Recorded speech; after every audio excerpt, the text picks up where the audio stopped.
Ostelun. Epa, entendido, vale.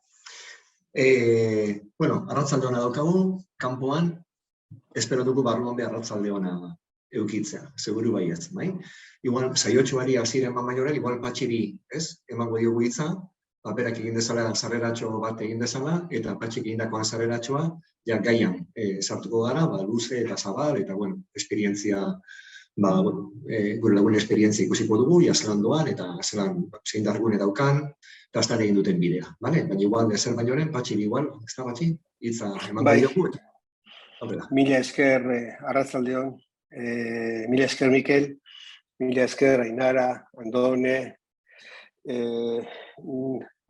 Naroa, Aitzol, Ainoa, bai, gaur parte hartuko zuten guztioi.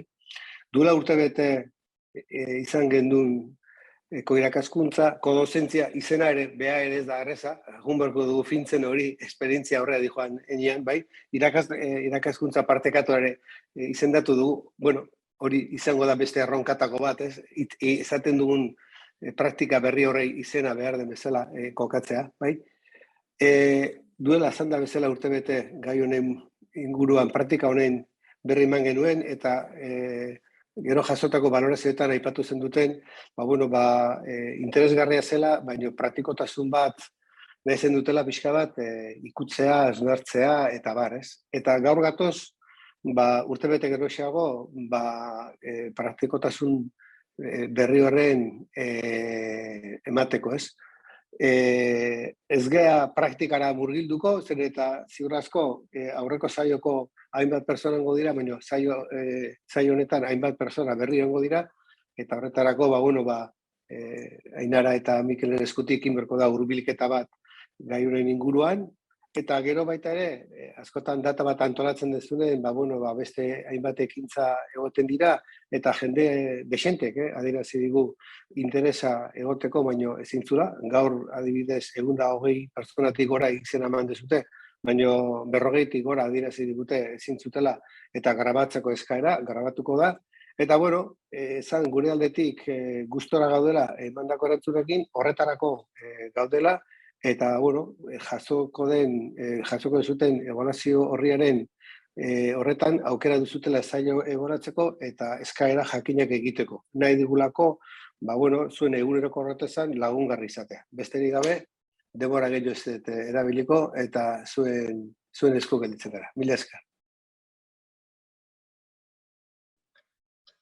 Eskerrik asko, Patxi. Bueno, sartuko gara orduan. Barkatu, gaur niri historia, badirutik gehiagik hitz egin dudala, gaur egunean zehar, bale? Orduan niri historia ez da bil oso katoliko. Orduan saiatuko nahi alderik eta argien eta gozemen egiten. Bale, sartuko gara orduan gaian. Irakaskuntza edo irakaskuntza partekatua edo ez Patxi dion igual, izen bat adostu beharko dugu gure artean mentzat, beti izen berarekin aritzeko. Baina, momentuz, irakaskuntza dituko diogu.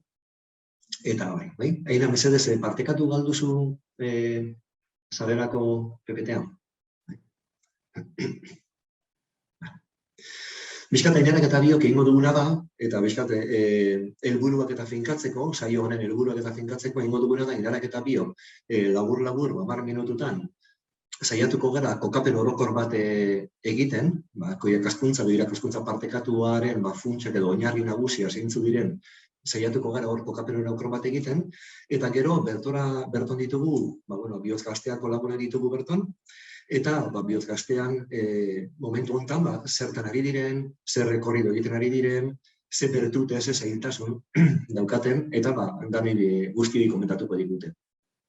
Pentsatzen du gainera, bihotz gazteakoa dela, badela adibide esanguratsua dela, esanguratsua bezain interesantea dela, eta izan daitekela perfectamente extrapolablea, noski bakoitza bere egoerara eta bere kontekstura egokituta, baina bai izan daitekela ipar bat, bai izan daitekela argitxo bat, bizkatua, norabide hori transitatzeko edo bide horretan, nahi duenak edo ikusten duenak edo beharra somatzen duen horrek, egin ahal izateko.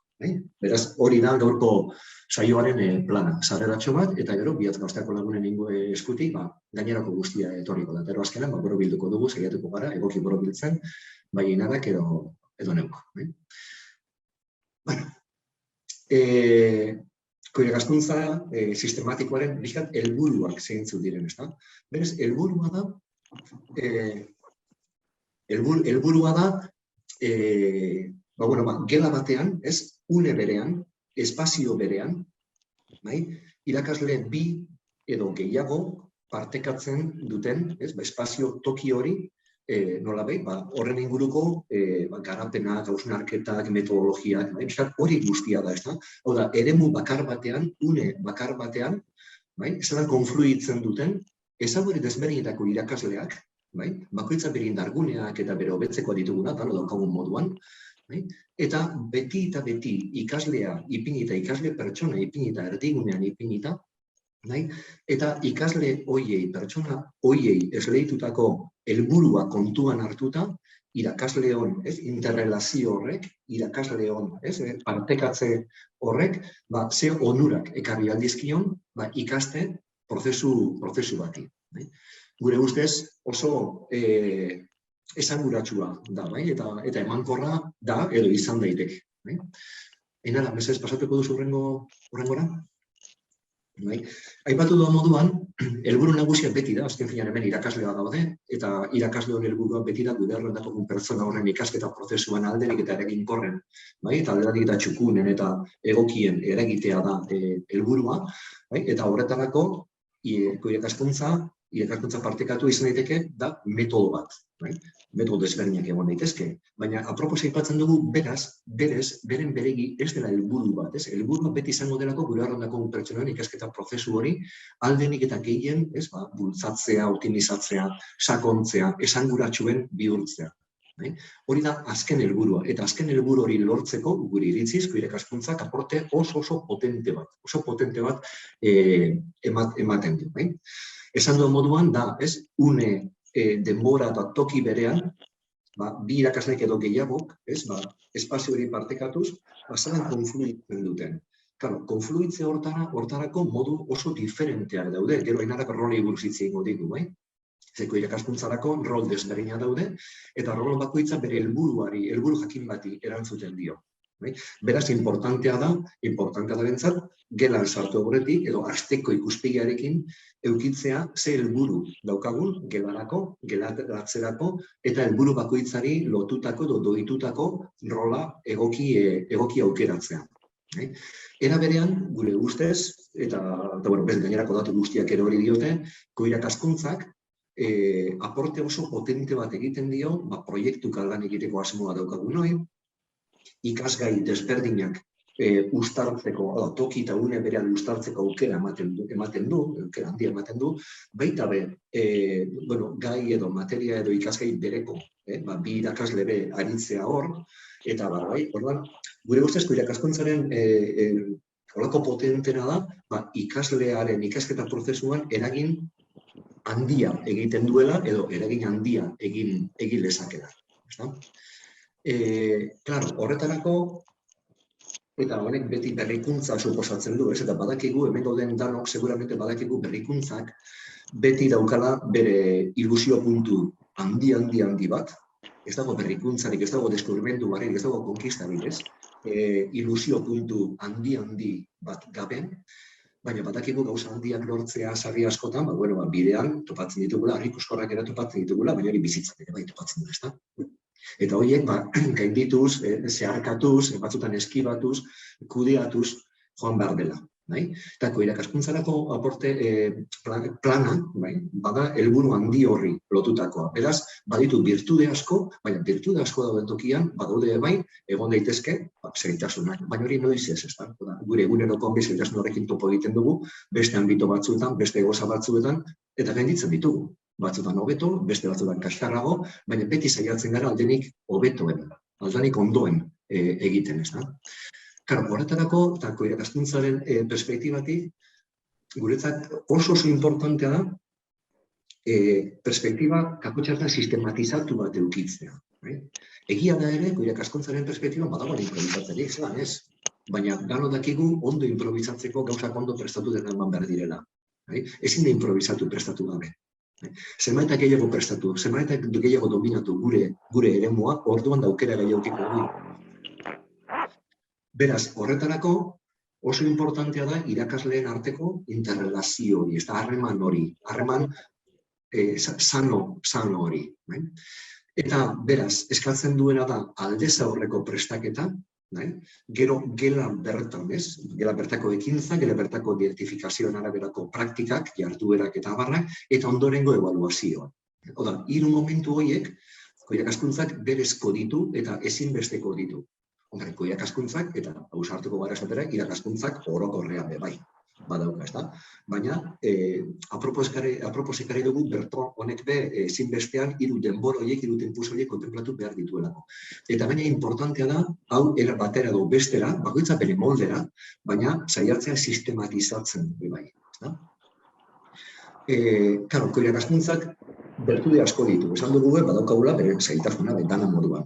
Bertudetako bada, aipatu dugu modan, ezagutzarlo desberdinen konjugazio hori, irakasleen estilo, sekutako bakoitzak estilo oso diferente badauka. Baina, sarri askotan, gure estilo desberdinak oso komplementagarriak dira, oso uztargarriak dira. Gure nortasuna, gure izaera, gure egiteko era, gure hitz egiteko era, gure adierazteko era, gure harremantzeko erak. Berez, elementu egin guztien konfluentzia egoki bat lortuz gero, gure gaitasuna, pertsona ikasleengan eragiteko gaitasuna biderkatu egiten da. Biderkatzuna askogati biderkatzen. Askobe, bisturiarekin joan gaitezke, beak eta lanak askoz ere potenteagoak dira, alkar elikatuz ikasleengan daukagun eragina inpaktua askoz handiagoa izan daiteke, eta abar, ez? Horren berez, pentsatzen dugu bertute hauek zuzen eragiten dutela ikaste prozesu potente batean. Eta, esan dago modu, ekintzen arteko elkar eragin hortan, natura horietan asko sakontzen du. Horretarako be, eta ez da bakarrik gauko irakaskuntzarena, hezkuntzan da irakasletzan pasatzen zaigu, irakasle izan baino lehenengo, zorionez, pertsona gara. Eta holako anbitoetan aritzeko eta dantzeko, hor ateratzen zaizkigu, pertsonen gauzak ateratzen zaizkigu. Orain arte otuta gaude geure gela, eta guk geur kudeatzen gure gela, sarri askotan gainera be, paretak opakok dira, eta atea izten dugu eta barruan konpontzen gara, eta sistema honek eskatzen duera da, apertura bat, irekitze bat, gardentasun bat eskatzen du. Gardentasun bat eskatzen du, hasteko norbere buruarekin eta baita be, alboko irakasle kidearekin eskatzen du. Horretako gure ustez importanta da jakitea, ondo konjugatzeko, irakasleen arteko elkarlana benetan esanguratsua izateko, jakitea, zelan kombinatu indarguneak, zelan kombinatu bakoitzaren indarguneak. Eta beraz, bizkat, irakaskuntzak hori guztia eskaini algegu. Eta, egia esan, nik ez dut asko gehiago luzatuko, ze bestela, azte manez hitz egiten, egon daiteke, bihar goizen arte honi buruz hitz egiten. Eta gaur, ez gara, ez Ainara, ez ni protagonistak. Orduan, momentuz nik hemen utziko dut, Ainara horrein bigarren ataltxo txiki batean sartuko da, Ainarak rolak azalduko ditu, hor badaude zenbait rol, helburu desberdin batzuei erantzuten dienak, eta, gure ustez, irakaskuntzen arrakastaren zati handi bat, badago rol horiek ondo eta egoki kalibratu, neurtu eta gelaratzearekin lotura. Horun berez, Aina, igual zeuri utziko dizut orain, eta gero, zutan behitutakoan, sarreratxo bat egingo diet, Biozgasteako lagun eta langilei. Ados? Pixka bat, Mikelek aipatun horretan, irakaskuntzaren perspektiban oso garrantzitsua da, bi irakaslek espazio edo gela berak partekatu edo konpartitzen duten momentu horretan, bakoitzak hartzen dituen rolak momentu ero argi izatea. Rolak, momentu honetan, hainbat, ikerketak eta baita esperientziak ere erakutsi dute, ezberdinak izan dituzkeela, eta dakineko nolabait kategorizatu edo katalogatuta daude hainbat eta hainbat rol bikote edo rol banaketa. Beti ere guretzako garrantzitsua da edo elementu zentrala da nolabait rol horien antolaketa eta banaketa egiten denean irakasleen artean helburu pedagogikoarekin lerrokatuta egon dedila, Azkenean egiten dugun banaketa hori nolabait intentzionatua edo planifikatua izatea. Horrek ez du esan nahi, planifikatuak ez du esan nahi estankoak direnik. baizik eta rolak, gelako eskuartze momentu batean, edozein unetan, aldatzen joan gaitezke, beti ere, helburu pedagogikoari lotuta. Orduan, aurre ikusi behar duguna da, nolabait, momentua gelako eskuartze batean zehar, joan gaitezkeela rol ezberdinak hartzen, momentuan unean ditugun behar horien arabera. Orduan, pixka bat, azalduko dizkizuet nolabait orain arte banatuta dauden rolak labur-labur, eta gero, okerrez balen banago, bihotz gazteako gure lagunek esplikatuko digute, adibide zehatzagoekin nola egiten duten rolen banaketa hau. Lehenik eta bain ikusten dezu team teachingari dagokion rol banaketa hori azken finean da nolabait, bi irakaslek gelako eskuartzearen lidergoa edo ardura eramaten duten momentu horretan, orduan nolabait esateko, bi irakasle eduten dira ikasle guztien ikaste prozesu horiek dinamizatzen aldi berean eta oreka ekilibratu batekin esango genuke. Bigarren rolean, bat irakasle, bat behatzaile rol horretan esango genuke nolabait ikaste edo eskuartzearen lidergoa irakasle batek daramala, aldiz bestean bitartean, behaketa lanak egiten ari den bitartean. Gero, hurrengoa litzateke station teaching deitzen dena ingelesez, eta kasu honetan nolabait izango litzateke, txokokako antolaketa moduko bat irudikatzen duen rol banaketa. Nolabait, irakasle bakoitza arduratuko litzateke talde txiki batekin edo jardun txiki batekin, pixka bat, gela bandatuta egiteko edo eskuartze hori aurrera eramateaz, eta gero ikaslek rotazio bat edo egingo lukete, ez? Edo txokoz txoko, edo irakasle joan, pixka bat, beti ere honek ematen dizun onura izanik talde txikiago batekin egotearena. Gero, laugarrena izango litzateke parallel teaching deitzen diogun hori, eta parallel teachinga izango litzateke azkenean, gure taldea bi irakasle daudenean bitan banatu eta aldi berean nolabait esku hartze bera egiten dute, baina kasu honetan irakasle edo ikasle guztiekin egin partez edo egin ordez taldea bitan banatuta egingo genuke.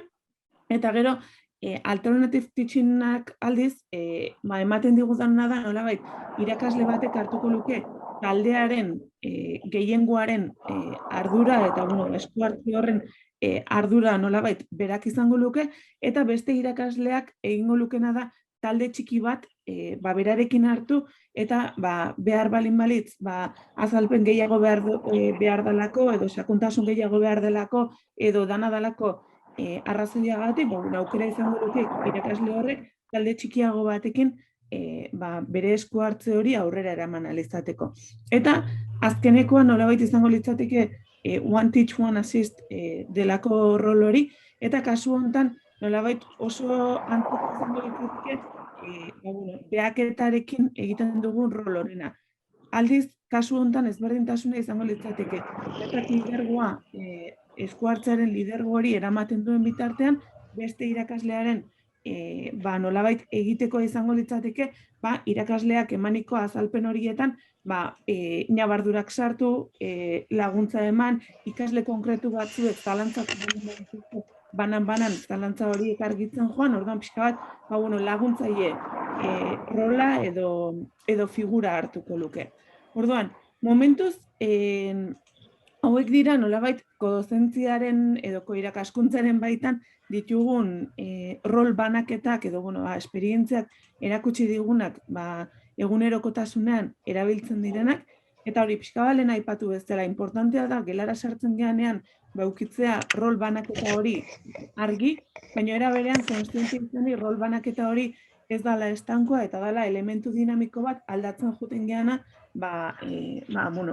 egunez egun edo beharren arabera edo unearen arabera. Orduan, Mikel, emango dizut hitza, bitartean aitzoli pasako diot Zoomaren ardura. Mesedez, eskertuko genizuke asko, mikrofonoak itzalita eukitzea, bai? Ez dela zarata sartzen da, eta bizkate holako egiten duela, oztopotu egiten duela, eskerrik asko.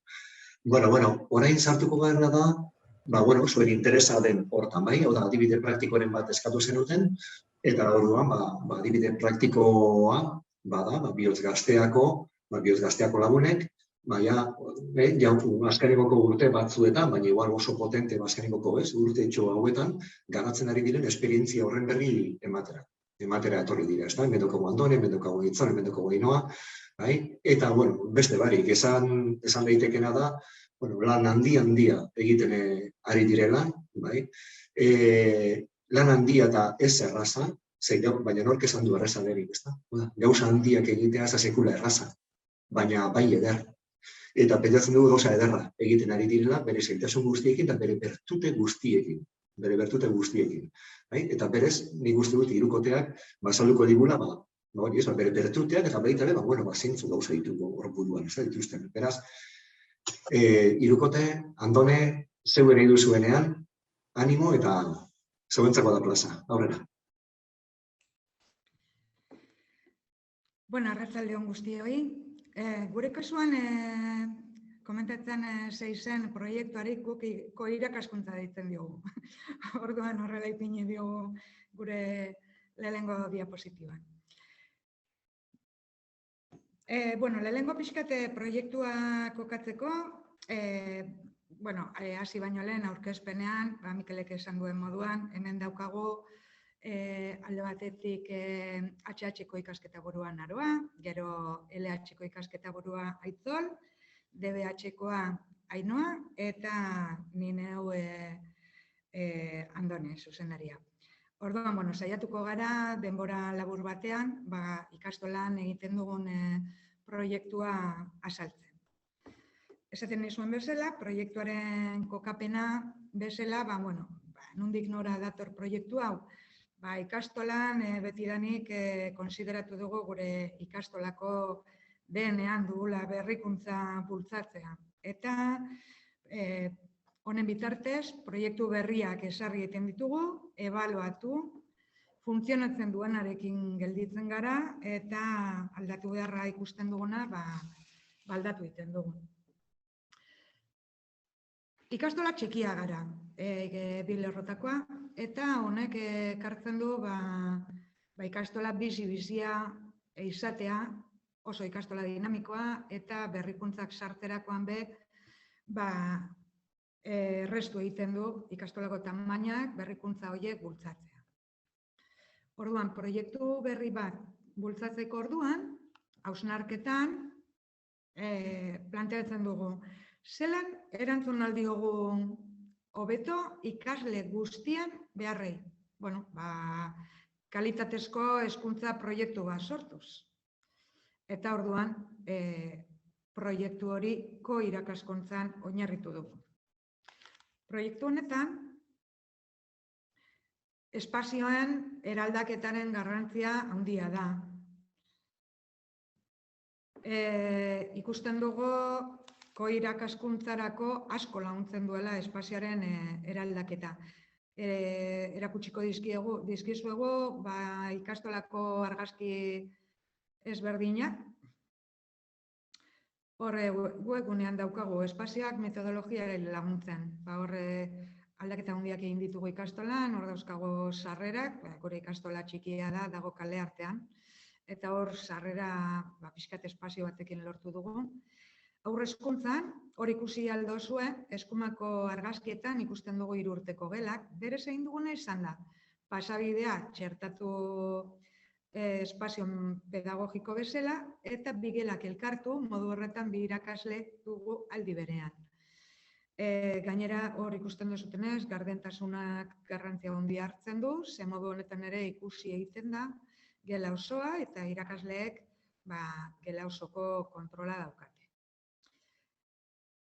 Hor, behian eskerrean ikusi aldozue lehenengo zikloko 2 urteko gelako espazioak ere, nahiko antzerakoak dira. Eta gero ikusiko ditugu hor lehen hezkuntzakoak. Azken finean, filosofia bezala gauza bera.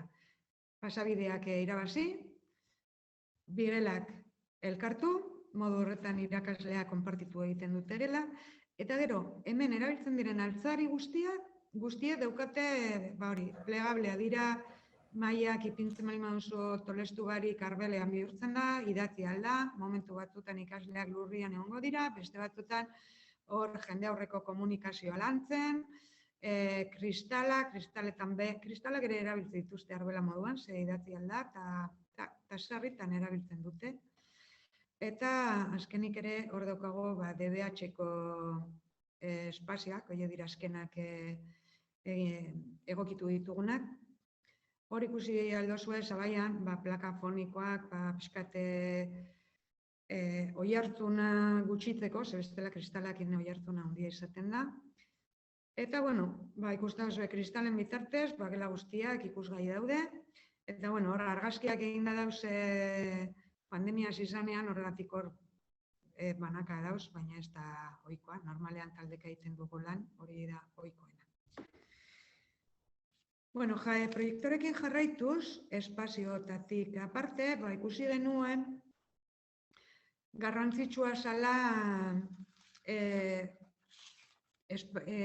guzti hau, proiektu hau, konpartitzea ikastola osoarekin. Orduan, espazioak eraldatu aurretik, lehenengo ikastolaren arteskaritza kontseiluaren bultzada. Haundia izan dugu eta honek lagundu egin du proiektu osoa aurrera eramaten. Proiektua ikastolako iparra bezala azaldu egin genuen ikastolako batzar nagusian.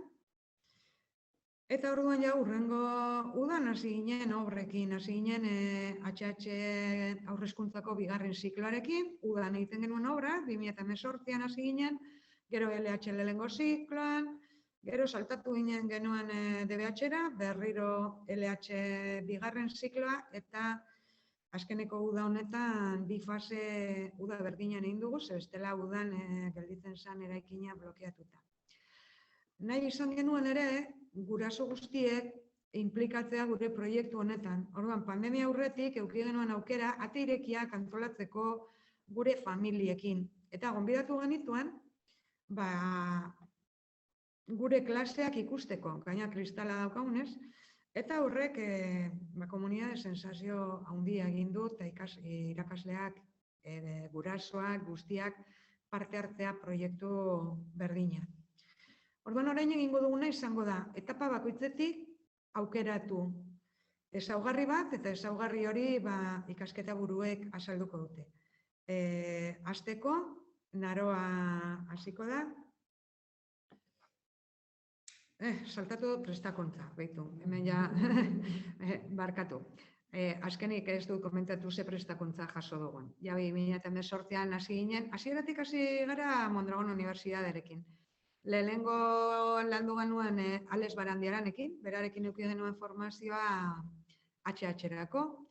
LH lehenengo zikloan hasi ginen Juan Cruz Polentinosekin, eta azken urtetan lan egin dugu Ainara eta Mikel Etxabururekin.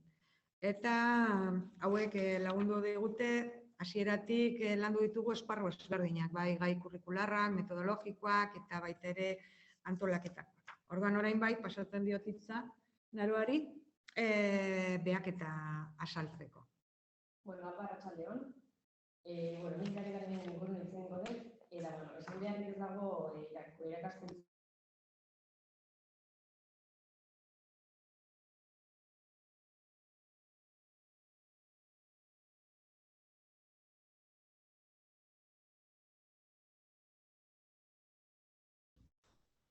Entzuten zen?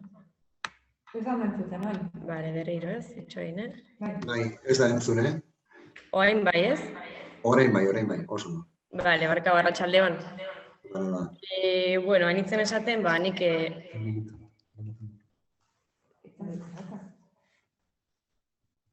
Zai da gertatzen. Bai. Arratsaldeon, hirugarrengo. Nik behaketan ingurun hitz egingo dut. Irakaskuntzak esan beharrik ez dago onura asko ekartzen ditula, baina onuragietako bat da behaketa. Izan ere, behaketa egiten du, era baliogarri baten, ahalbidetzen digu behaketa egitea era baliogarri edo esanguratsu baten. Behaketa izan daiteke irakasleak ikasle egiten diena, irakasleek irakasleen artean egiten dutena, irakaslek materialari edo testuinguruei egiten diena, edo irakasleek norberari egiten diona. Hor gu nintzait irakasle hitza, ezta? Ni badauket, baina horrez da gertzen. Beitu. Baina, gu hain zentrauko gea irakaslek ikasle egindako behaketan eta irakaslek irakasleen artean egindako behaketan. Izan ere uste dugu irakaskuntzak onura egiten diela bereziki bi hauei. Orduan lehenengoari buruz, hau da, irakaslek ikasle egindako behaketari buruz, esan beharra dago aurrezkuntzan egunerokotasunan barrun dagoen zerbait dela behaketa egitea ikaslei, ezta? Izan ere, behaketa da ebaluatzeko tresna edo bitartekorik egokiena, aurrezkuntzan, batez ere aurrezkuntzan. Baina behatzea ez da soilik informazio hartzea eta informazio hori gure garunean gordetzea eta hor uztea. Ez izan ere behaketa errealitatea ezagutzeko, ulertzeko, interpretatzeko, hausnartzeko eta honen ostean esku hartze esanguratsu bat egin ahal izateko egiten dugu. Orduan, gure ikastolan egiten duguna da, 15 egunetatik behin tutorek elkartzen die 3-4 ikasleen familiekin. Orduan, astebete lehenago, gela horretara sartzen gean irakasle guztiei, esaten digute ze ikaslekin bildu behar dien. Ze ikasleen gurasokin bildu behar dien. Eta esan nahi dut irakasle guztiekin, esan nahi telako, gela bakoitza sartzen gehala. Ordaren 2 tutorek, gero ingeleseko irakaslea, nik ikasketa buru bezala, edo laguntzako irakasle 3. pertsona horiek, PT-ek, sartzen gehan guztien artean, komentatzen da ze ikasleen familiekin elkartuko dien. Orduan, aste horretan zehar, irakasle guztik, behatzen ditugu batez ere ikasle hoiei. Beste ikasle guztik behatzeaz gain, baina zentratzen dugu gure behaketa ikasle egitera. Gero, hemen,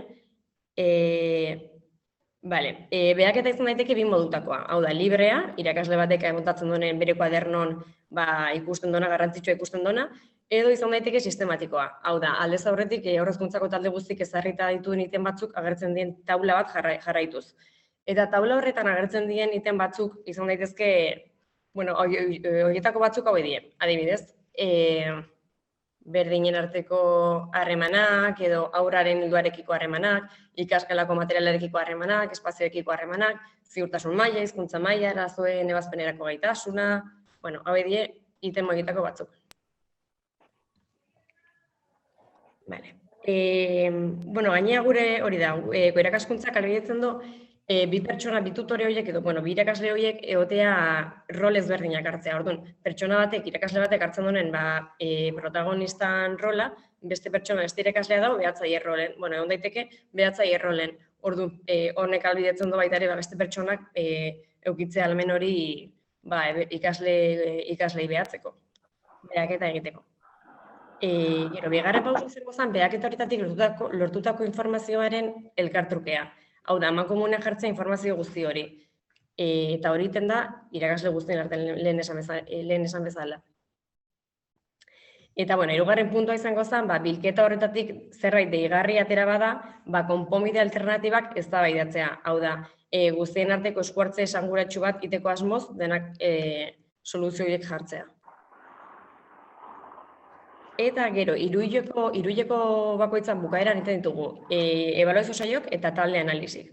Orduan, ebaluazio saioetan elkartzen gea irakasle guztik, hau da, gela horretara sartzen gean irakasle guztik, eta hitz egiten dugu banan ikasle guztiei buruz.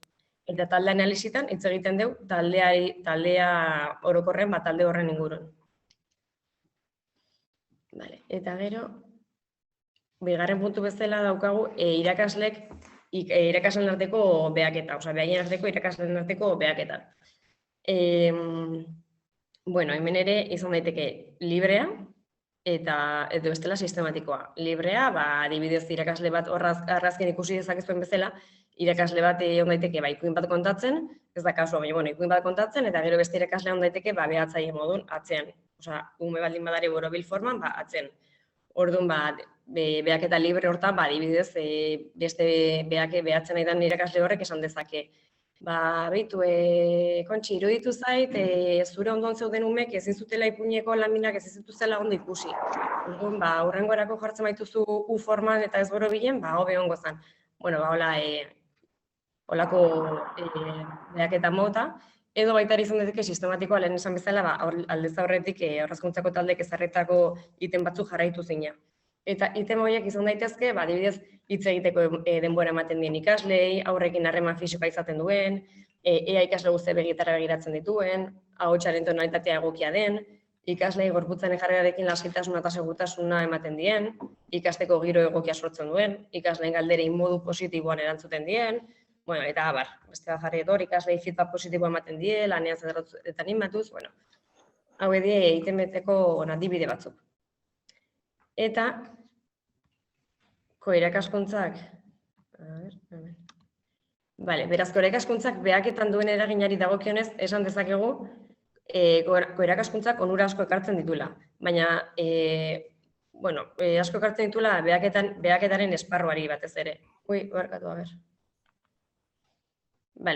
irakaskuntzak onura asko dakazkiola behaketaren esparruari. Izan ere honi esker, irakasleak ikasgelan duen praktika eta esku hartzea hobetu dezakegu, haurak ikuspegi desberdinetatik ikusi eta ulertu ditzakegu, hauekiko ikuspegi objektiboagoa eta zabalago bat lortuz, eta irakaskuntza prozesua aurren behar eta gaitasunetara hobeto egokitu dezakegu, besteak beste. Azken finean, irakaskuntzari esker dugun ikuspuntu desberdinetako etengabeko behaketa honek, aurra bere ikaskuntza prozesu osoan ezagutzea ahalbidetzen dugu. Hau oso esanguratsua izanik. Eta, orain ja pasatzen diot hitza Itzoli, hitz egingo digula irakaslegoaren rol ezberdinei buruz.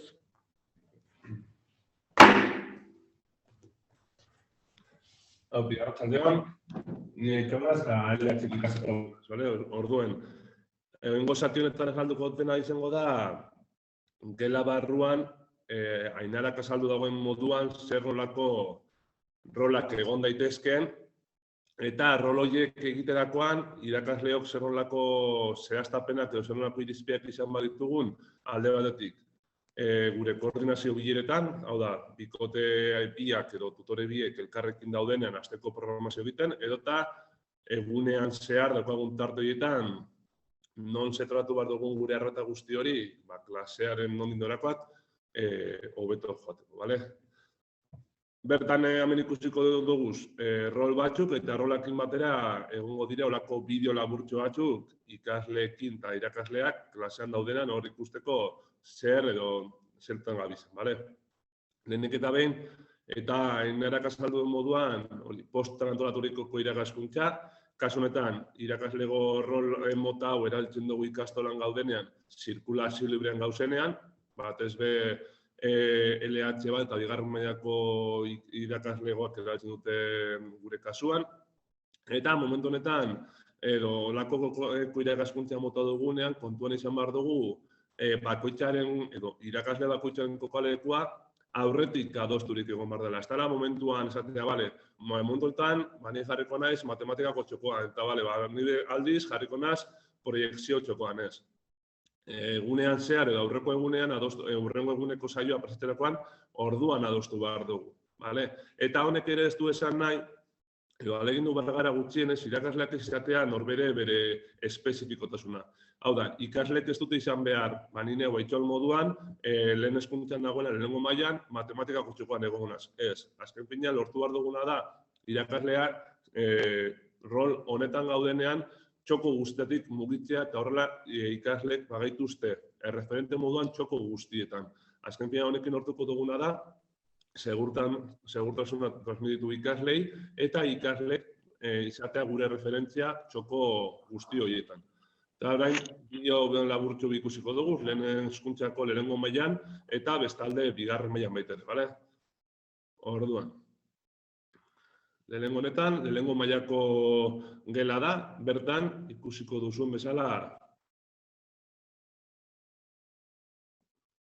gargatzen dan, segundutxo bat, bertan ikusten duzuen nola lau heldu dauden, horietako da praktiketako da, baina berez 3 irakasle dauz momentu honetan, eta ikasleak txokoka daude, zirkulazio libre txoko ezberdinetan dauz, eta momentu horretan irakasleak daude txoko horietan konkretuki. Orduan, txoko horietako ardura beraiek daukate, eta gainontzeko ikasleak badaukate gero era autonomo batean gainontzeko txokotan egoteko aukera.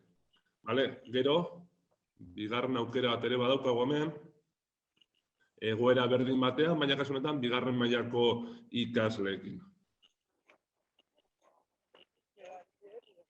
Kasu honetan ikusten dugu nola bi irakasle dauden, hirugarren bat praktiketakoa duguna hor, baina bueno. Eta hemen ere ikusten dugu nola ikasleak badauden irakaslea dagoen puntu horretan, eta gero gainontzekoak badauzkate beste esparru batzuk, era libre eta autonomo batean lan egiteko. Eta momentu honetan irakasleek daukate esparroietako ardura beraiek daukate. Izan da momentu honetan COVID eta gelak A eta B moduan banatuta izan barko ditugula, baina gure goera hau ez balitze egongo, ez legoke inongo banaketarik eta ikasle guztiek alde batean zein bestean egon daitezkela. Hurrengo horrela kontuan hartuta, Ainarak ere zerbait komentatu duela, behaketako irakaskuntza izango litzateke. Kasu honetan, irakasle batek gelako ardura edo gelako rola gidari izango luke, eta bestea aldiz behaketa rola izango luke. Hau da, libreki mugitzeko eskubidea dauka edo ahalmena dauka gela guztitik zehar, baina ez du inondik inora interaktuatzen edo parte hartzen gelako beste agentekin. Behatzaile rola duen honek ez luk izan behar berak rol hori barneratuta. Hau da, azken finean lortu beharko genuke izango zen, bi irakaslek momentu konkretu edo momentu berdinean edo momentu asteko momentu ezberdinetan behatzaile rola izatea eta besteak izatea gidari rol hori. Eta hemen ere, lehen aipatu dudan bezala, behaketako irizpideak aurretik aztertu behar dira. Ez da momentuan irakasleak esatea, bale, hau behatuko dutez. Aurreko saioan edo koordinazio bilera horietan adostu beharko genituzke egunean zehar edo saio horietan zehar ze irizpideetan sentatuko garen eta zer aztertu beharko dugun. Hemen ere beste bideo txikitxo bat izango duzue, ikusten dugula nola irakasle batek, kasu honetan, hor eskumaldean urdinez jantzita dagoen irakasleak delako gidaritzea daraman, gela berak aurrera eramaten du, eta aldiz, eskerrean mugitzen irakasle hori, badoaz gelaz, mailaz maila edo txokoz, ikusten eta aztertzen ia benetan zuzenketa ondo eginda dagoen, edo eta ondo ariren apuntatzen irakasleak egiten duen azalpen hori. Azken finean ez da bakarrik, behatzaile lana ez da bakarrik zentratzea arreta edo jarre aldetik. Baita izan daiteke, zuzenketa ondo ari den egiten, edo, baldin badaukagu ikasle konkretu batzuk, behar dutela olako supervisio bat edo ikuskari puntu bat pasatzea heldua, izatea ere aukera hori. Beste rol mota bat, hemen ere Ainarak azaldu dela da honen inguruan, ikasleak kasu honetan gurean, proiektuka edo talde txikitan lanean daudenan, erabiltzen dugun rola izango litzateke. Zan bezala hori, talde txikitan daude, gelan zehar taldeetan dauden momentuan izango genuke, eta irakaslegoaren ardura edo irakaslekoak izan beharko lukeen zer egin izango zen, apurka mugitzen joan eta mugitzen garen heinean talde guztetik pasatzea izango litzateke. Izan daiteke ikasleek beraiek eskatzea gure arreta edo gu geu mugitzen garen momentu horretan pasatzea eta esatea ematea olako zehaztapen bat, beraiek nintzekin, komentatu ia egiten ari diren hori azaltzea, aspektu askotarako erabile genezake rol mota hau. Hemen ere, beste bideo txikitxo bat ikusiko genuke. Kasu honetan, laugarren mailako gela bat izango genuke. Hemen ikusten dugu, hor eskerraldean larrozek jantzita dagoen irakasle bat dago, eta gero fondoan telebista azpian dagoena beste bat izango genuke. Kasu honetan, talde finko batzutan daude azalpen hori egiten, eta ikusten dugu nola, larroz irakasle horri, beste ikasle batek eten diola galdera bat egiteko. Orduan ikusten dugu nola, rol honetan, gela guztia lanean izango genuke, eta momentu batean, atzean dagoen irakasle horrek behar du talde horretan azalpen sendoago bat edo garatuago bat, eta larrosduna badoa beste azalpen mota bat ematen edo galdera batzuei erantzuten. Hurrengo rola kontuan hartuta, laguntza emoteko irakaskuntza izango genuke, kasu honetan, behaketako irakaskuntzarekin olako lotura txikitxo bat izan dezake, batek ardura duelako eta besteak ez du gelaren gidaritza eramango. Baina kasu honetan, ardura ez duen irakasle horrek badauka beste ardura bat. Kasu honetan, bai badauka hartu emona gelako ikasle laguntzen die eta implikatzen da momentuko ariketan. Kasu honetan, hori ikasleak banakasin talde txikitan izaten ditugunean erabiltzen dugu rola, saioa prestatzean aurrekoetan bezala azalpen momentutan laguntza hori izan behar duten ikasleak identifikatu beharko genituzke. Ez da momentuan zoriz aukeratzen duen laguntza hori ematea. Aurretik identifikatu behar ditugu azalpen hau egiterakoan matematikako perimetro azalera azaltzen dudan momentu horretan badakit aurretik ikusten ditugulako ikasleen behaketa lan horietan ikusten dugu nortzuk izan ahalko luketen laguntza hori, identifikatzen dugu, eta momentuan, saio horretan, laguntza hori emateko duen irakasle horrek laguntza emoten du ikasle mota hori. Oie, badakit fulanito honek beharko lukela momentu horretan laguntza, bale? Baina daukazu ja identifikatu ikasleak eta daukazu gainera zertan lagundu beharko diozu, bale? Hemen ere ikusiko dugu nola, hurrengo bideo honetan, badaukagula beste adibide txikitxo bat, non ikusten dugun, baita ere, 5. mailako gela bat izango genuke, hor, urdin jantzita dagoen irakasleak ardura dauka, eta gero hor aurrealdean izango genuke irakasle bat, laguntza bat emoten ikasle konkretu bati. Kasu honetan esandakoa. Ardura batek dauka, eta kasu honetan laguntzaile horrek izango luke ikasle bat, kasu honetan ikasle bat ikusten dugulako, baina azalpenan bitartean mugitzen joan daiteke beste ikasle bat konkretu batzuei laguntza hori emoteko. Beste adibide bat izango genuke, taldeko irakaskuntza, kasu honetan, rol honetan irakasle taldeak edo irakasle biek kasu honetan klase aldi berean ematen dute. Klasea talde handian kokaturik daukagunean erabiltzen dugu rol mota hau, eta azken finean irakasle biek protagonismo bera izan beharko lukete. Protagonismo bera esan nahi du, batek azalpena egiten duen bitartean, besteak azalpen horren irudia egiten duela arbelean, edo azalpena momentu egiten dagoen bitarte horretan, ematen dio beste bigarren pertsonarko ematen du olako indartzeko beste aipamen txikitxo batzuk, azken finean tanden bat izango litzateke. Batek gidaria duenan besteak ematen dio azkenengo impulso hori. Edo batek azaltzen duen momentuan besteak irudiak egiten ditu, marrazak egiten ditu. Azken finean, honekin lortzen dugula da, sinbiosi bat, lotura bat, eta honekin taldeari ematen diogu onura gehiago, eta ikasleek azaltzen dute foko ezberdinetatik informazio iturri guzti hori. Eta hemen ere ikusiko genuke lehenengo mailako beste adibide txikitxo bat, non irakasle biak eta hor esan dugun bezala praktiketako irakasle daukagu ere, kasu honetan ere, askotan implikatzen dela, ez dela bakarri bi irakasleko irakaskuntza estiloa, edo kontuan izan behar, bi irakasle baino gehiago egon daitezkela, Naroak azaldu duen bezala, askotan sartzen diren irakasleak 2, 3, 4, eta garai honetan COVID dela eta 5 bai izan ditugu klasean, orduan hor ikusiko dugu nola bi irakasleek informazio bata zein-beste eta gehigarriak ematen dituztela, euren ikaslei.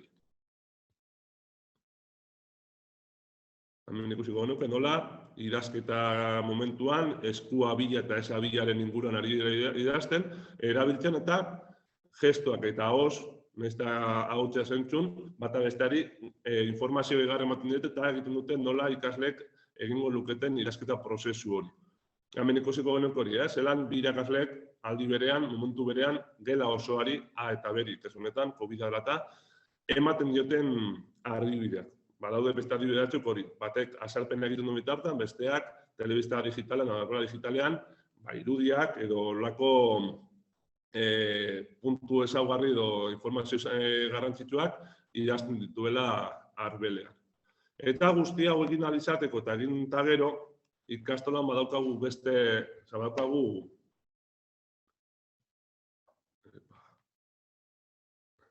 Segundutxo bat, bakatu.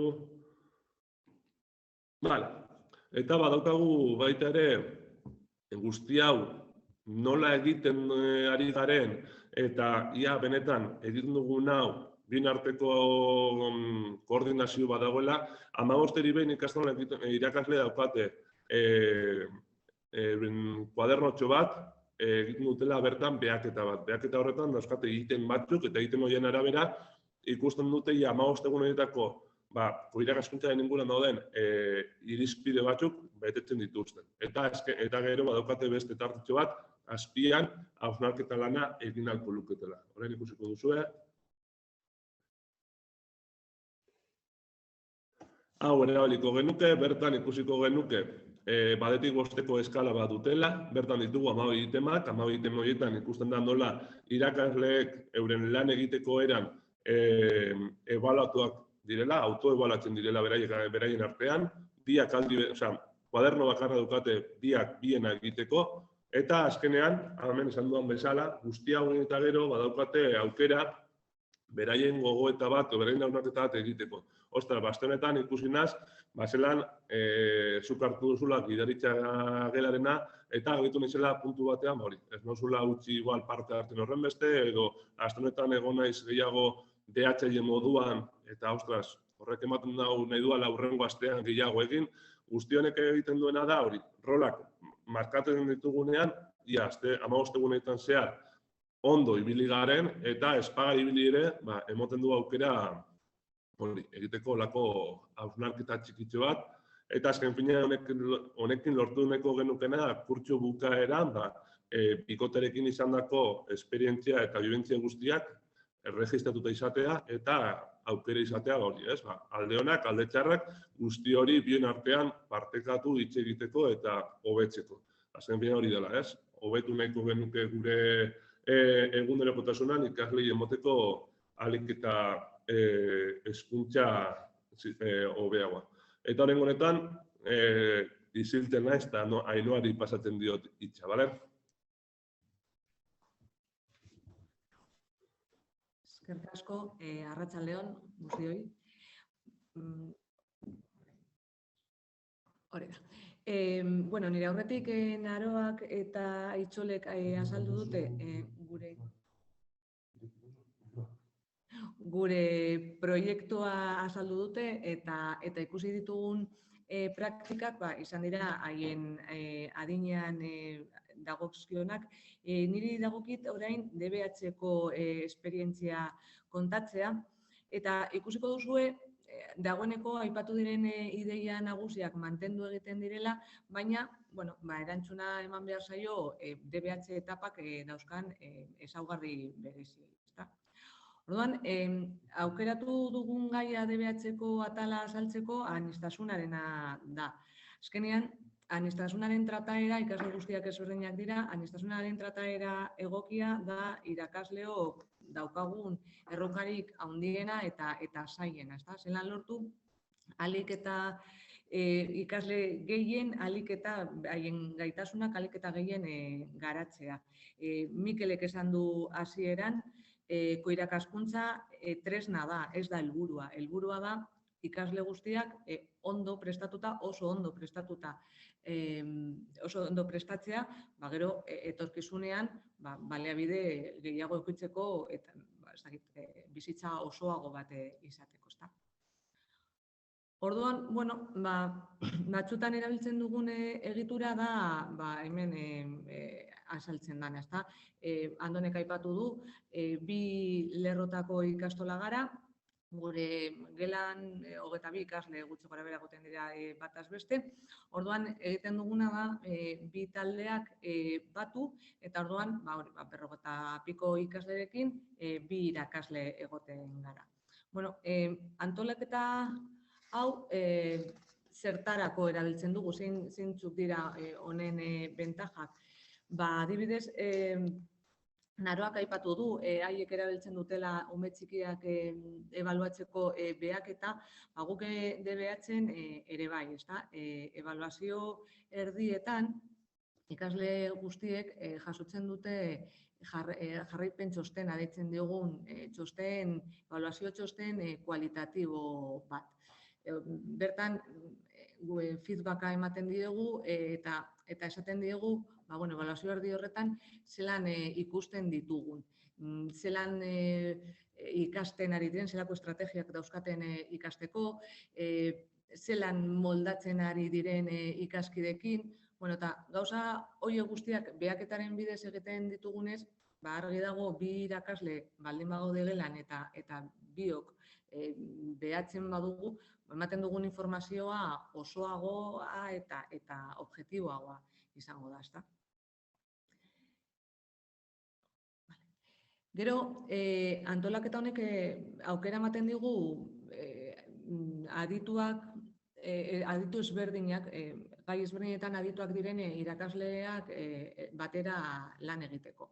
Gure ikastolan DBH3 eta 4. mailan Social Science arloa ingelesez ematen dugu, orduan irakasleetako bat hizkuntzaren irakaskuntzan aditua da eta bestea gizarte zientzietan.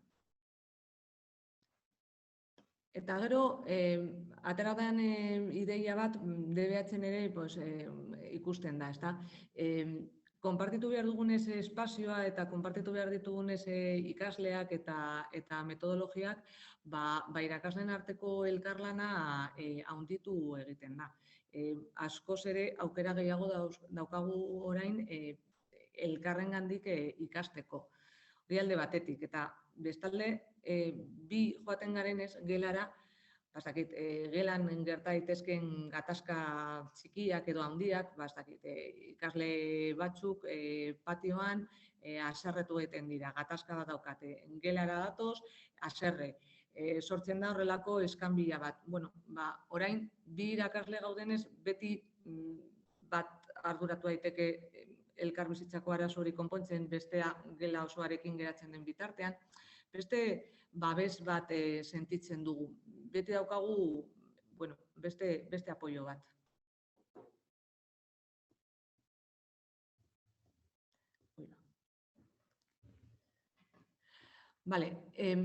Beste batzutan, bi taldeak elkartu beharrean egiten duguna da banandu, baina modu asimetriko batean. Igual irakasle bat gera daiteke taldearen bi herenarekin eta beste irakaslea heren batekin. Holan sortzen ditugu talde txikiak, batzutan zenbait gauza talde txikitan hobeto lantzen dira. Argazki hauetan ikusten da nola egiten dugun hori. Geletan aukera daukagu modu errez batean bi zati egiteko. Lehenengo argazki horretan ikusten dituzue kristalak badaudela batuta, orduan gela bat da, ezta? Espazio osoa batuta dago.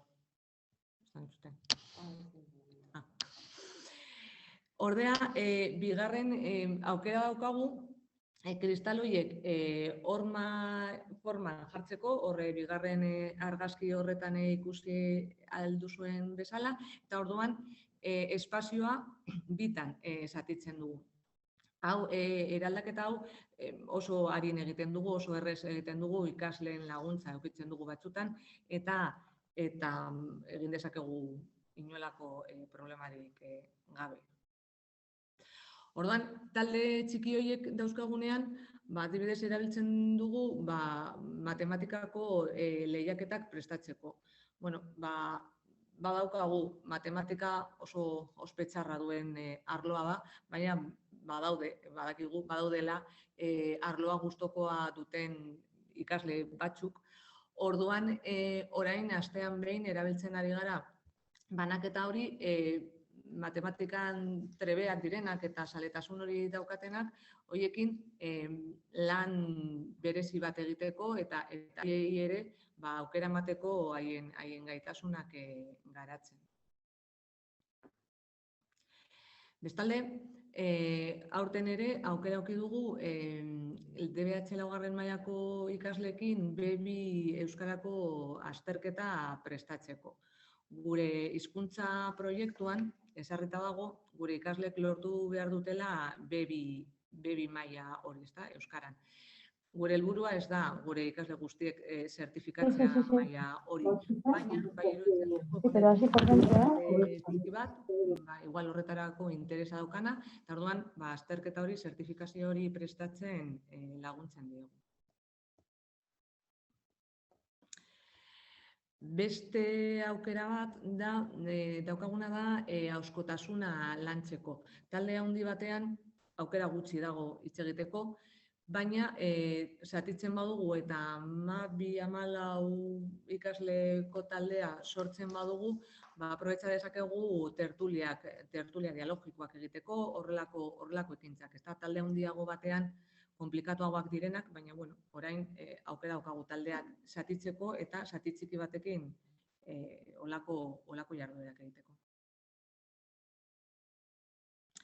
Eta gero, bestalde, berreskurapenak prestatzeko ere erabiltzen dugu. Ebaluazioa bukatzen denean, normalean beti egoten da, talde txiki bat, igual, helburuak edo helburu guztiak lortu ez dituena. Berreskurapen azterketa jartzen baduzu aldez aurretik landu barik, litekena da emaitzak errepikatzea, ezta? Orduan, orain egiten duguna da taldea zatitu, ikasle horiek hartu eta haiekin lan berezia egin helburuak lor ditzaten.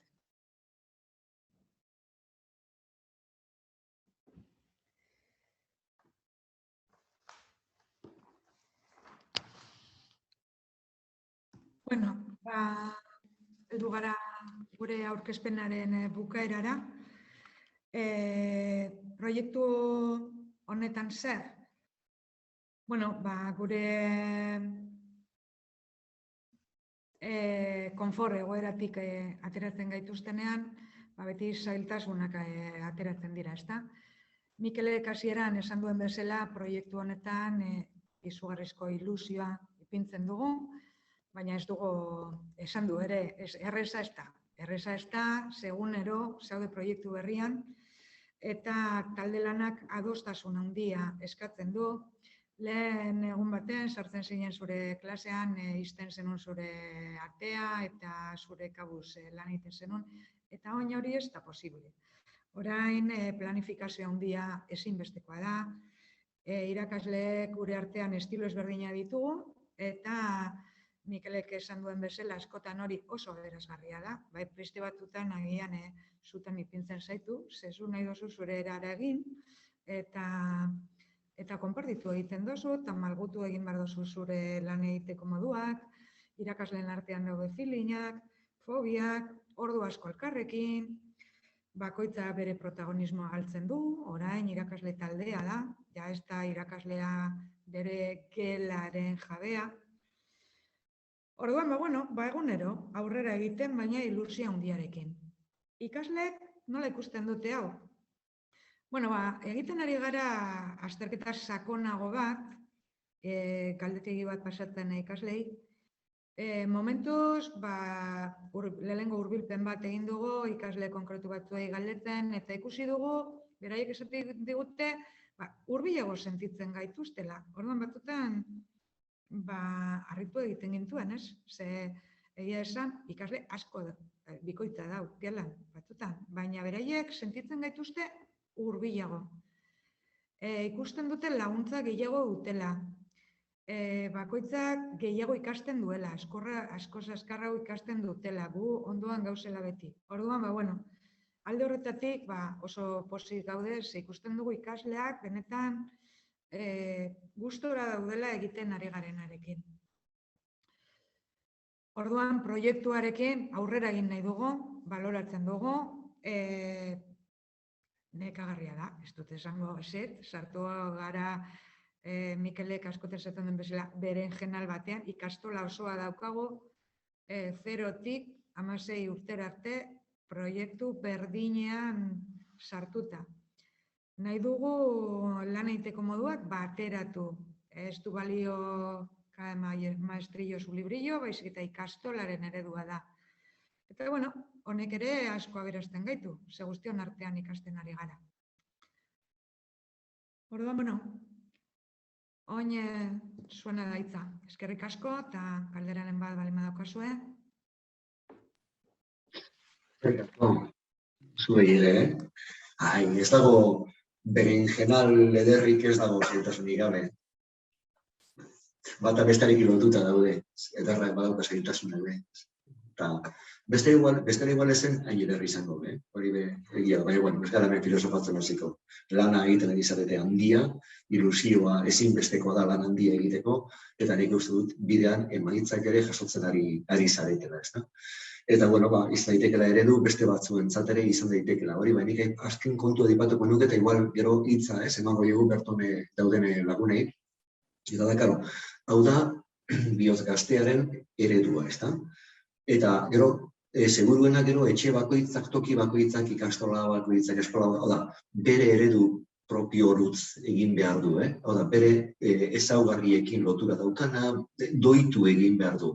Hemen ez dago eredu bat eta bakarra eta trokelean egiteri ze hori baino, ambiziosoago, hori baino potenteagoa da orduan, egin daitezke ritmo desberdinak, denboralitatea desberdin izan daitezke, ziklok, gauza desberdinak egiteko aukera ematen du honek.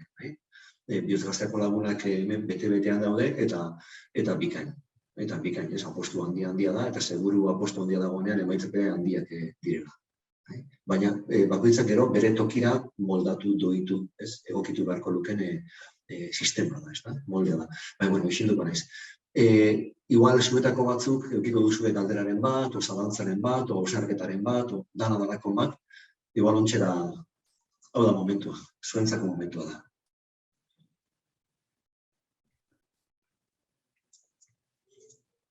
Bueno, galderak edo zalantza partekatzeko nahi izan ez, hor behan txata agertuko zizue, txatean idatzi, edo norbaite mikrofona hartu nahiko balu ere, aukera daukezue uste dut hortarako. Bestela txatean idatzi eta emango dizuegu, mikrofona zabalduko dizuegu. Animo, lagun kuadrian gaudeta. Handia, baina kuadria zabala. Utzi ditugu kao, Mikel.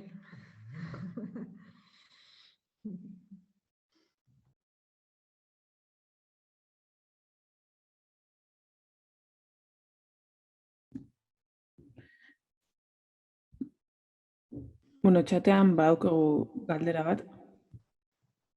Bueno, ez dakit nik uste zuentzako zuzenean. Galdetzen digute, bueno, zorionak, lehenengo eta behin, 3 lerroko ikastoletan zelan ikusten duzu prozesua. Kaixo, Maria, ez da erreza. Egia esan, gu lehenengo hasi ginenean, lehenengo urtean hasi ginen lantzen proiektua HH-erako, ezta? Eta hasi ginen Alex Barandiaranekin, eta Mikelek esan duen bezala, egin nahi genuen gure proiektua. Orduan, Alexek laguntzen zigun, galdera egokiak egiten, eta gu saiatzen ginen eraikitzen gure ereduak. Hasiera batean, ikusten genuen, zelan HH-en oso garrantzitsua da, ikasle guztien artean, bata bestearen gandik ikastea, eta hasieran pentsatzen genuen, egin behar zala, ikusi genuen ere beste ikastoletako ereduak, eta hor lekituko eredua, eta daukatela espazio osoa irekita, nun adin ezberdinetako ikasle konpartitzen dituzten espazioak, eta lehenengo pentsatu genuen egitea gela handiago batzuk, baina adin ezberdinetakoak partekatzeko. Gero baloratu genuen, hori oso lehenengo pausoa izan zitekela, lehenengo adin berdinekoak irakaslea egokitu behar zirela proiektuan, saltua bestela izango zela erraldoiegia. Orduan, kontatzen dut hau ikusteko joan garela eredua eraikitzen, izan gabe hasieratik hau ingo dugu horrela, planteatzen dugu ikasleek nola ikasten duten hobeto, eta saiatzen gara horri erantzuten eta gero juten gara doitzen. Hasieratik egiten dugun antolamendu hori. Orduan, zuk hor planteatzen duzu 3 lerroko ikastola, esate dizut, beste ikastolatutan ikusi dugu espazioak zabaldu egiten zutela, danak batera, da izan ziteken guri, egia esan gure tamainarekin oso gustora gaude. Igual, handiegia bada, handiok zailtasun handiagoa sortzen du, ez? Baina ez dut ikusten ere arazoa, hor dauzkagun panel mobil horiekin, nahi dozunean egin alduzun taldekatzen malguak, zu nahi dozun moduan. Ikuste dut hemen klabea dagoela, joan egiten, probatzen, doitzen, ebaluatzen, ikusi emaitzak ematen duen, eta bakoitza bere eredua egiten, bere eredua. Hori ezinbestekoa da.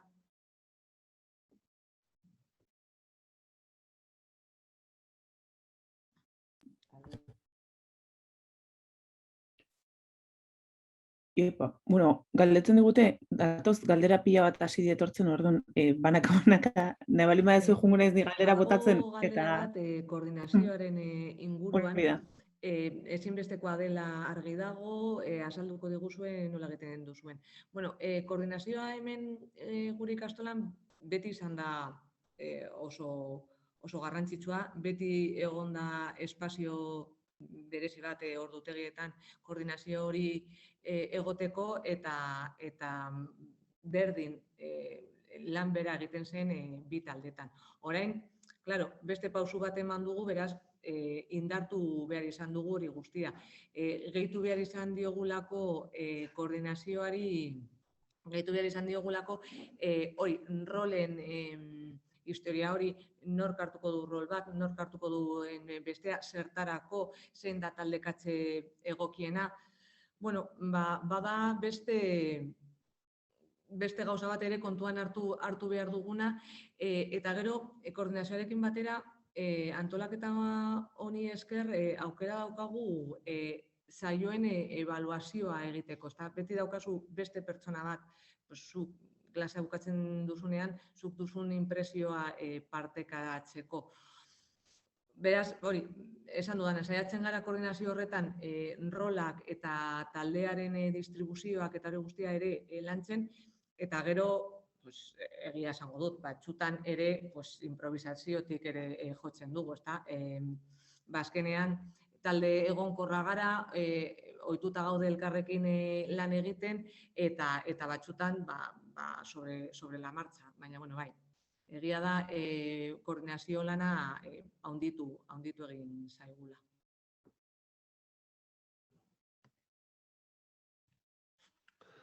Gero hor badau beste galdera bat hori, Danielek egiten dagoena hori, momentu magistraletan, esplikazioetan, nola konpontzareta inbeste ikasle hitz egiteko, pantalla digital hon ikusteko saltasunak ez aldira agertzen, beste aldetik ikasle desente daude klaseak elkartzen direnean, zaila izan alda volumena kontrolatzeko. Egia esan da, kurtso hasieran Andonek esan duen bezala, niri dagokidan aldetik, lehen hezkuntza dela, egon izan dira olako keskak. Ez dute gezurrik izango, eta ez dute izango dana izan danik un camino de rosas, ez? Hasiera batean, genuzkan keska, beldurroiek, baina nik uste dute egoera berri baten aurrean dano dauzkagula keska horiek. Gero egizan da, egunerokotasunan hasi garenean, keska horiek desagertzen joan dira. Pantalla aldetik, ez dakit ikusi duzun bezala, lehenengo zikluan bati eta bigarren mailan euskarri mobilak ditugu, mugitzen ditugu telebistak, eta horrek laguntzen gaitu momentuaren arabera jartzea behar dugun momentuan. Eta aldiz, hirugarren mailan, laugarren mailan, bosgarren mailan eta seigarren mailan jarri ditugu bi telebista gela berdinan. Orduan, alde batean eta beste aldean telebistak izanik, ez daukate inongo pegarik ikasleak ikusi ahal izateko azalpena egiten gauden bitartean. Gero, volumenen aldetik, egia izan da, volumen aldetik ez daukagu inongo pegarik, bai izan daiteke maskariak puntu batean bai kaltetzen gaituela, maskariak ez gaitulako guzten behar bezala hitz egiten, baina nik uste dut maskariak entzen gaituzten momentuan ikasleek ez daukatela inongo pegarik hitz egiteko, volumen aldetik ez dago olako volumen maila handirik, egon zaitezke klasean, ez maz, Andonek esaldu bezala, guk pasabideak kendu ditugu eta pasabideak gehitu dizkiogu gela barrura. Orduan, askotan gela batetik bestera pasatzen garenean, desdoble orduren bat, edo soinketara ateratzen garenean, edo dandalakoa, pasatzen gara noizbenga gela barrutik. Eta egi izan da, eta hori izan, askotan genukan zalantza ez. Molestatuko aldugu beste gelakoi, izan da ez dugu molestatu. Pasatzen gara, aurrera goaz, eta ikasleak ez diran konturatzen, ez diran enteratzen hor pasat garenik beraz. Volumena hasierako beldurra izan ziteken moduan eta zarata, gaur egun hori ez da inongo pegarik ematen gaituen zarantza eskezka. Beraz, orduan, volumena eta zarata eta guzti hori nik ez dut uste izan behar denik atxera botatzen gaituen argudio bat. Beraz, ez dakit Daniel erantzun dizudan edo ez dizuen erantzun, baina bueno, holan ikusi dugu ikastolan gutxienez. Bale, gero Janek galdetzen dugu, espazio aldaketa hori gabe nola irudikatzen duzuen. Bueno, nik esango nuke obra beharrezkoa dela, beharrezkoa, bestela bi gelak separauta egon da, ikasgelak fizikoki separauta egon da, horma batekin erditik nik uste ezinezkoa dela. Izan ere, bitutorekin berri egela berdinen, eta ikasle guzti batea, ordu nik esango nukeko irakaskuntza hola ezinezkoa dela. Orain behar dela, bai, ala bai. Eta gero hori da altzarik izan behar dela baju, gabeak eta ondo egiteko, ikasle guztiak ondo ikusteko, eta gero ondonek esan duna izan behar dela mugitzen diena, gurpilekin da bidana, espazio desberdinak egiteko, hau da testuinguru desberdinak egiteko, gauzkau txokaz beharriak simbolikoa eraikuntza, proiektiboa, ipuinen txokoa, lasentasun txokoa, ez dakizein aztu zaiten, esperimentazioa ez dakizein, eta hori nik uste dut beharrezkoa dela obra idea. DBH-aren inguruan bi galdera daude, ikustuta antzekoak direla, proiektuen arabera edo nola antolatzen ari garen DBH. Guretzat DBH-en hau da proiektu honetan sartu garen bigarren ikasturtean. Ikasturte oso bat egin dugu eta erdia. Orduan, oraindik momentu honetan ez gara sartu proiektu interdisciplinarretan. Egiten ari garena da, ikasleen ordutegia da, lehen zutenaren berdina. Ordu lektiboak berberak dira, matematikan 4 ordu, euskaran ezakizar, eta egin dugune aldaketa da, matematikara irakasle bakarra sartu beharrean, bi sartzen garela. Eta biak gara matematikako irakasleak. Aipatu dute social scienceen daukaguna, baina hori zuelik hor egiten dugu. Euskara arloan biak dira euskarako irakasleak. Argi dago, historia honetan sartu garenez, interdisciplinaritateari leku bat ematea orain errezago daukagu eta hori buruan daukagu. Etorkizun hurbil batean, segurazki horri lekua egingo diogu eta proiektu, mota horretako proiektuak egingo ditugu. Orain momentu honetan ez, orain ikasleen ordutegia da lehen zutenaren berdina.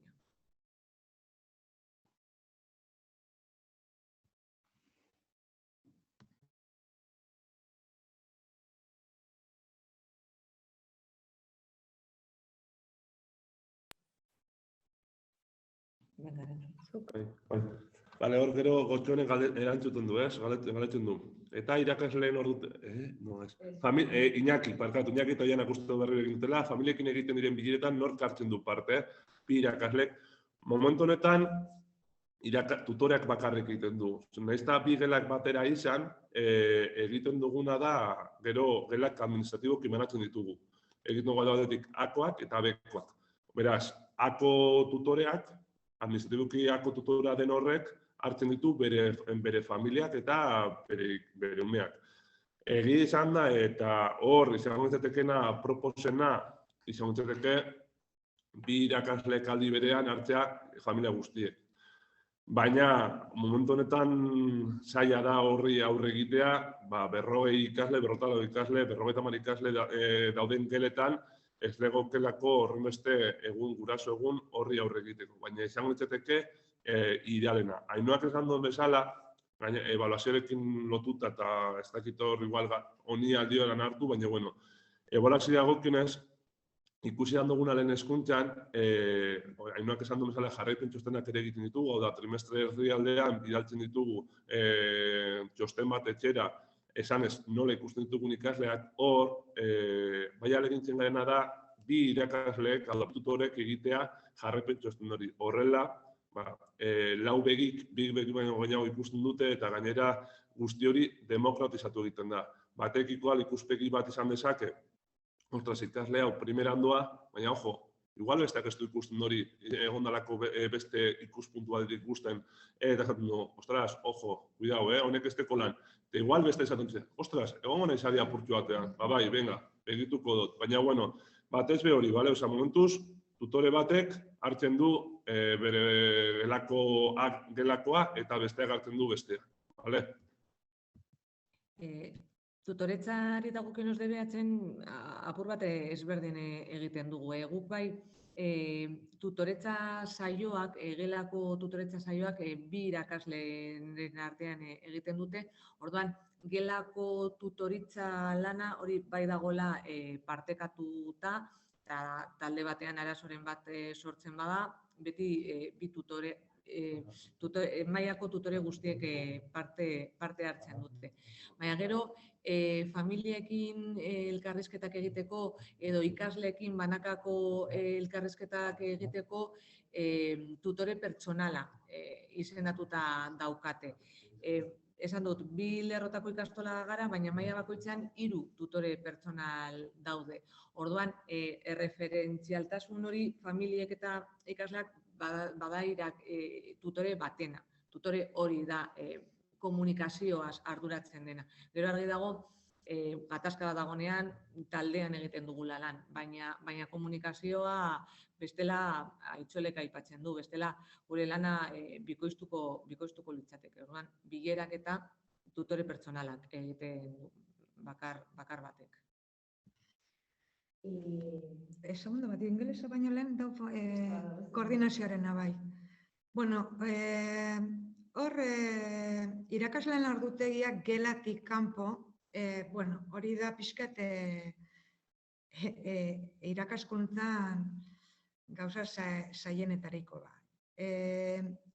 Ordu osagarriak, ordu lektiboak oso ondo planifikatuta dauz, baina ordu osagarriak ere planifikatu behar dira. Hau da, ez da, ni noiz daukadan klasea, eta klasea ez daukadanean, libre daukat eta antolatzen duen nire modura, baizik eta ordu osagarri guztiak planifikatuta egon behar dute, ezinbestekoa da.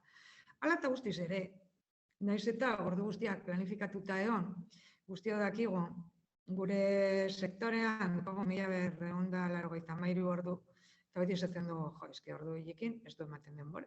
Ez du ematen denbora egin nahi dugun guztia iteko. Baina hori da daukaguna, eta orduan horri atera behar diogo punta, ez? Orduan gakoa dau, ordu osagarri guztia planifikatuta daudela, eta asteazkenetan, badaude asteazken gorriak. Ordu horietan, daude koordinazio bilerak. Koordinazio bilera bakoitzean, esaten da, koordinazio bilera horren helburua zein dan.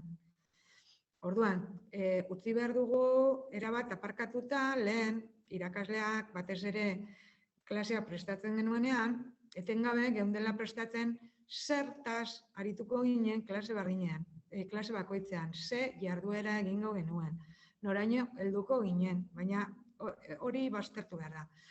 Irakasleen artean elkartzen direnean klaseak planifikatzeko hitz egin behar dute nola ze helburu daukan klasea, ez ze eduki landuko duten.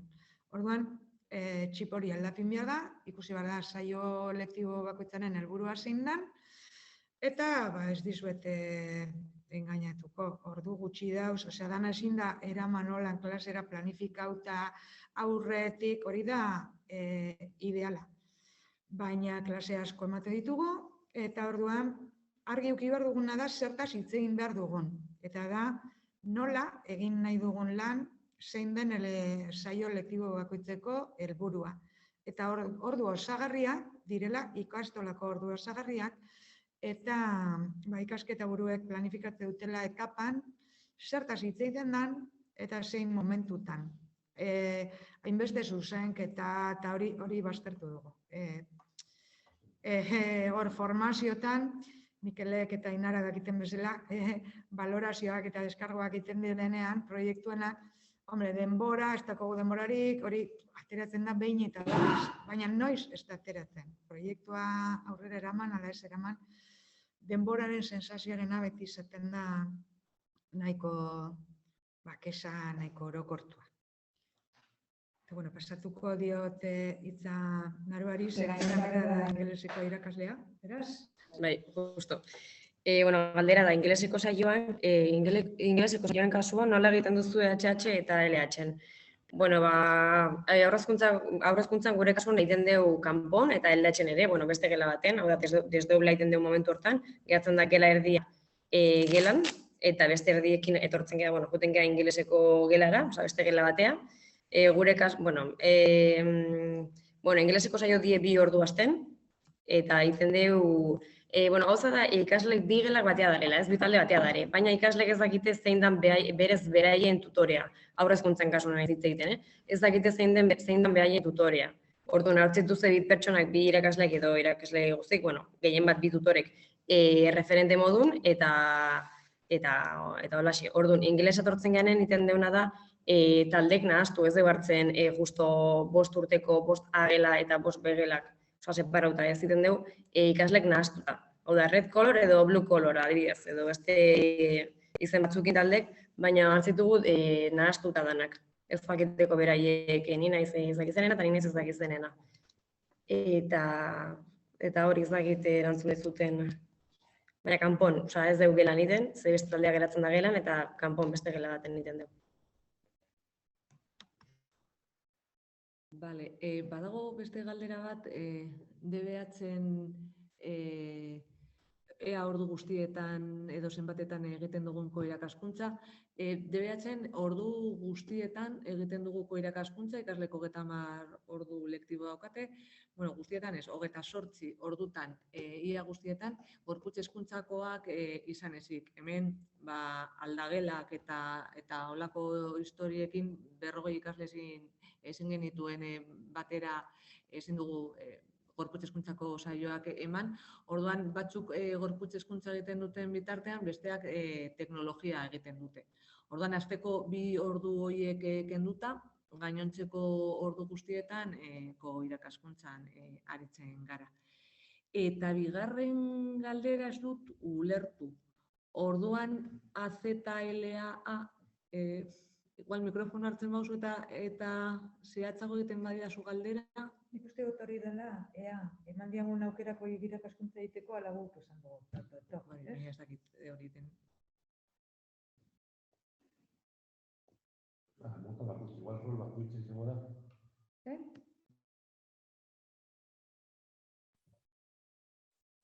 Mikrotik esango izuet.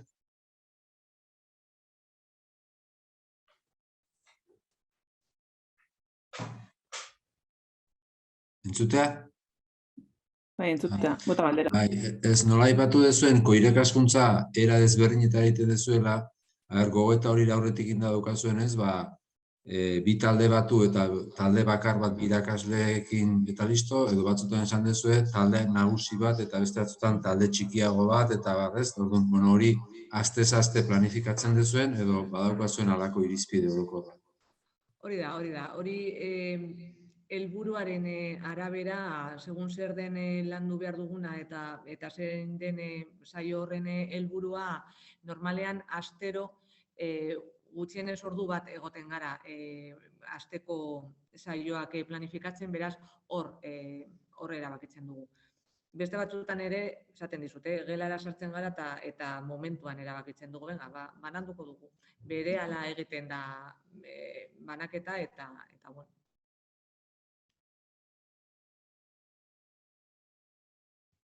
Ez daukagu esarrita zenbat ordutan egongo diren bananduta edo elkartuta. Gehiago da helburuaren arabera.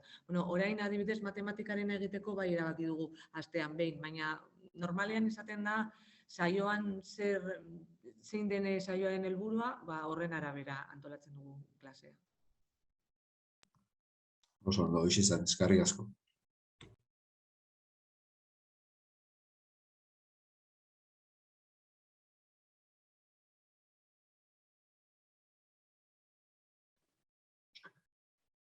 Bueno, ez dakit galdera gehiago badagoen.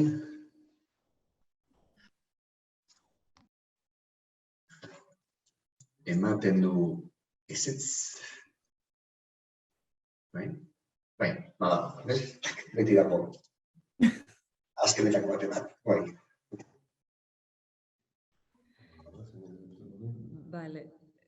A ber, saioa ea ordu batean egiten dugun, Andonek aipatzen du. Ideala litzateke 4-5 ordutan egotea, baina ordu bat baino gehiago ezin zaio eskaini askotan. Orduan, bueno, bai, ordu batekin gutxi, hori di minimoa da. Gero hori baino gehiago eskaini alba diogu, koordinatzen gara gehiago.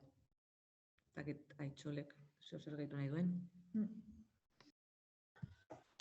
Ainoak esan dakoa. Osea, gurean minimoa ordu betera, austerianetan egiten dugun programazio astea da. Egizan da hori, lehen hezkuntzan egiten dugu gero 15 pein, behaketa txantillo hori betetzea, eta gero askotan irakasleekin egiten duzunean, bikote paraleloekin egiten duzunean, eurek esaten dabe, tarte libretan eurek aprotxatzen dabela, urrengo eguneko klaseak ondo egin izateko edo prestaketa egiteko, eraltzi dituzten euren ordu edo saio libreak edo momentu libreak hori egiteko. Berez, aurre ikusita daukagu ordu beteko izatea. Bueno, gure asteko plangintzen.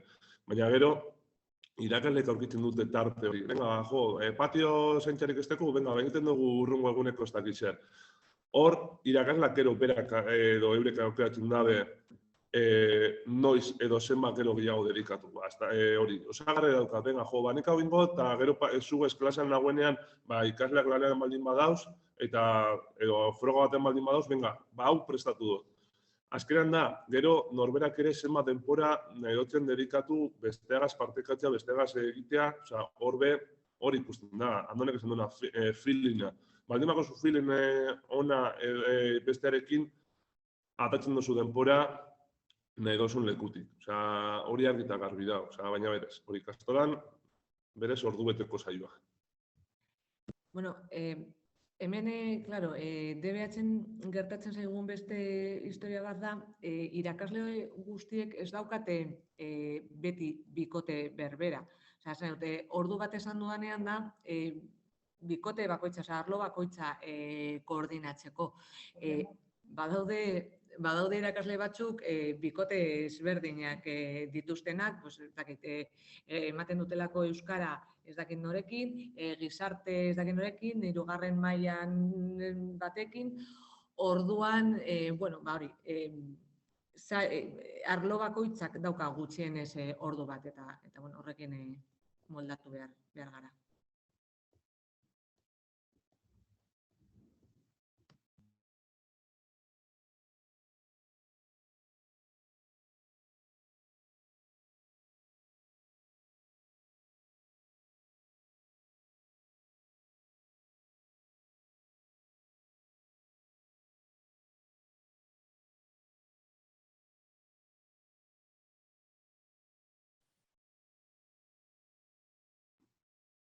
Zailago, nik uste dut gauza dela martxan ipintzea proiektua, eta gero ikastola bakoitzak bere proiektua egiten du. Go hasi ginenean, pentsatzen genuen, azkenean dana adina ezberdinak eta guzti elkartuko genituela, gero esan genuen, poliki, eta hoin, momentu honetan horrela haude, baina ez dugu baztertzen adina ezberdinetakoak ere elkartu daitezkela, ez dakit proiektu ezberdinak aurrera eramateko, ez bakarrik ikasgai ezberdinak, eta baita ere adina ezberdinak, orduan hori joango gara egiten, hori joan behar zara probatzen, ikusten eta doitzen zure proiektua. Batez ere, formazioa jaso dugunean, momentu honetan Ainara eta Mikelekin gaude, ipitzen dizute realitatearen aurrean eta laguntzen dizute pentsatzen, ez? Ze gauza diren garrantzitsua, nola egin behar diren gauzak, zelan egin behar den ebaluazioa, ze gauzek daukaten garrantzia handia, horrelako txantilloi horiek Aitzolek komentatu duen modukoa, edo itenak naroak esandakoak, talde malguak eratzea, Ainoak azaldu duen moduan, eta gero guk bilatzen diogu lekuak. modu guzti horiei gure erara.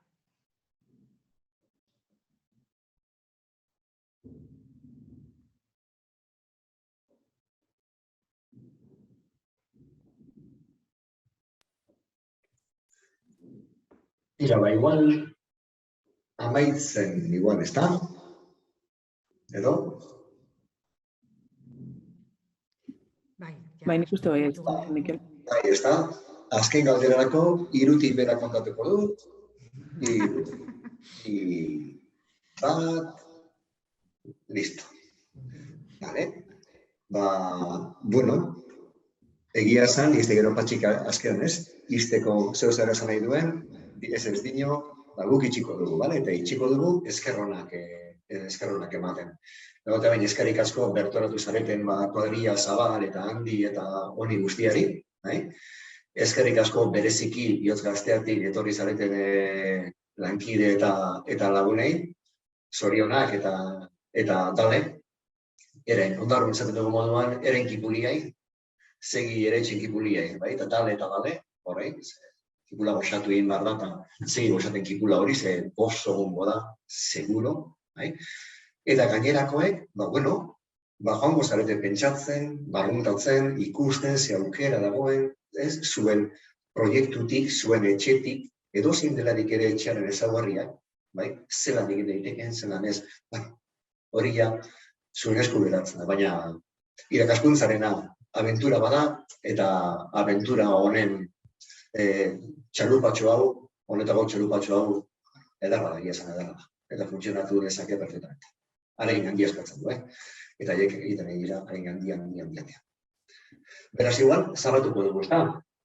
Ez dakit eguzkia joan den, ez da hemen zute zer ikusten, igual jaoinezkero joan da, baina igual ez oraindik. Orduan igual azken eguzkizpiak hartzeko prest gaude.